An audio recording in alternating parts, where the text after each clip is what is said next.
Hi friends, welcome to PMB TV.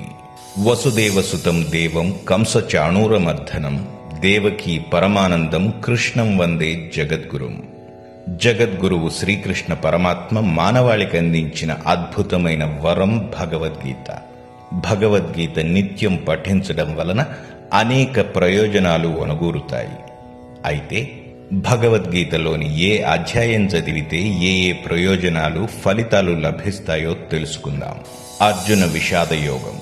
ఈ అధ్యాయం చదవడం వలన చదివిన వారికి పూర్వజన్మ స్మృతి కలుగుతుంది, పూర్వజన్మ పాపాలు తొలగుతాయి. సాంఖ్య యోగం.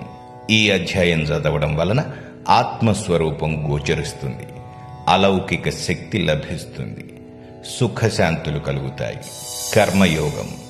ఈ అధ్యాయం చదువుతున్నప్పుడు ఆత్మహత్యల వలన చనిపోయి ప్రేతత్వం పొందకుండా జీవులు అక్కడ సంచరిస్తున్నట్లయితే వాటికి ప్రేతత్వం నశిస్తుంది, తన వారు చేసిన పాపాలను కూడా పోగొడుతుంది. జ్ఞానయోగం, కర్మ సన్యాస యోగం. ఈ అధ్యాయాలు చదువుతున్నప్పుడు విన్న చెట్లు, పశువులు, పక్షులకు కూడా పాపం నశించి ఉత్తమ గతిని పొందుతాయి.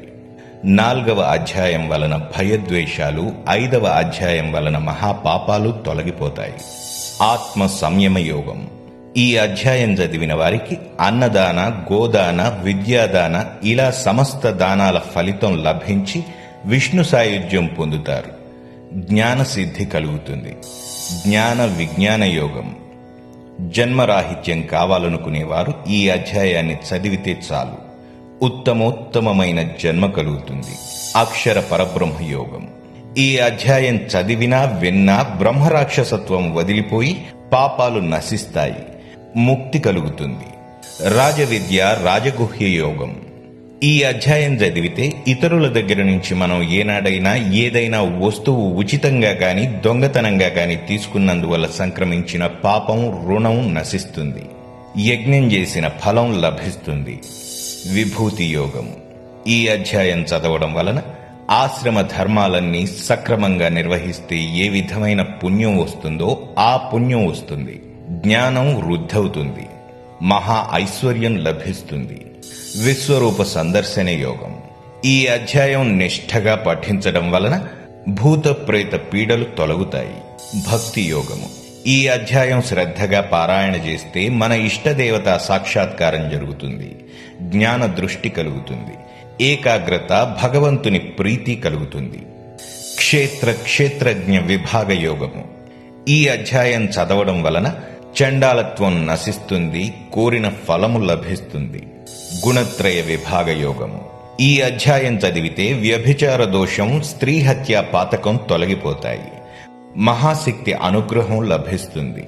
పురుషోత్తమ యోగం.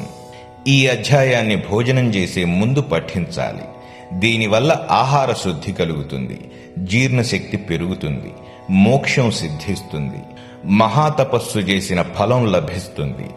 దైవాసుర సంపద్విభాగ యోగం.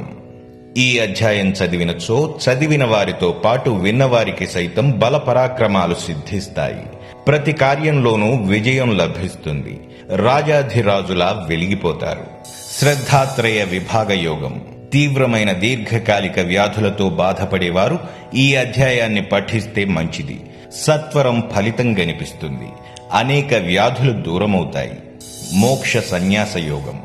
నిరుద్యోగులు ఈ అధ్యాయం చదివితే వెంటనే ఉద్యోగం, ఉపాధి లభిస్తాయి.